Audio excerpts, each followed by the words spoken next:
موبایل چخیدی سلام علیکم شهلای گل خوجا ایرانمو که با نام الله ای تو دین تو کرانتینا روز مکتی تا زندگیم باره می پروردگار نداره 10,000 ارسی دارم نبیدم وچی با دستم شکازگه زیبت که شهلای گل خوجا دروغ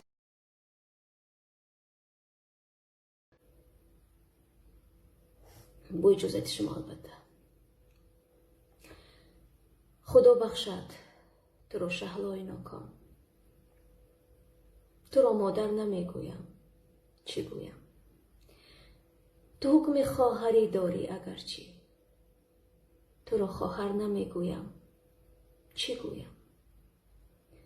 مگر مادر چنین بیرحم باشد که طفلانی به جان پرورده اش را به دار آویزد و بر مرگ بخشد، عزیزانی به در آورده‌اش را. تو بر فرزندکان بیگناهت چه گفتی و به سوی مرگ بردی؟ به فصل گل چرا گلهای خود را بکندی و به خاک تر سپردی؟ تو فردا روز محشر بر خداوند چه میگویی برای قتل فرزند؟ تو را جبری که ها سوی اجل برد؟ نهال رحم قلبت را چه غم کند؟ محمد جان و شهناز و امینه رهاره همراهت خوشحال رفتند، نپرسیدند قصدت از سفر چیست و یا از ترس تو چون لا رفتند. چیسان برگردن دلبندهایت دلت شد که بمانی حلقه دار؟ چه آمد بر سر تو که زدی دست به دلسنگی و بیرحمی به این کار؟ زمانی جانکنی کودکانت دلت در سینه‌ات فریاد می کرد.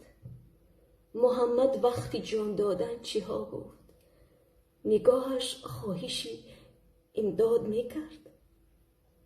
برادر را به تار دار دیده سؤال داد شهنازی فرشته، چو جان از قالب گل دخترت رفت نشد جانت زی سوزش بیزنشته.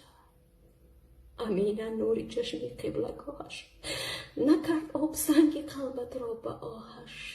چی کرد آن طفلکی روزی ندیده به تو فرزند بودن بود گناهش؟ چو ماندی بر سر خود حلقه دار نظر کردی به هر پژمرده زار؟ دلت ترکید یا که حلقه شد تنگ ربود جانی تنت به هیچ آزار؟ اگر بودی به قصد جان آنها چرا آخر به آنها شیر دادی؟ تو هم پرورده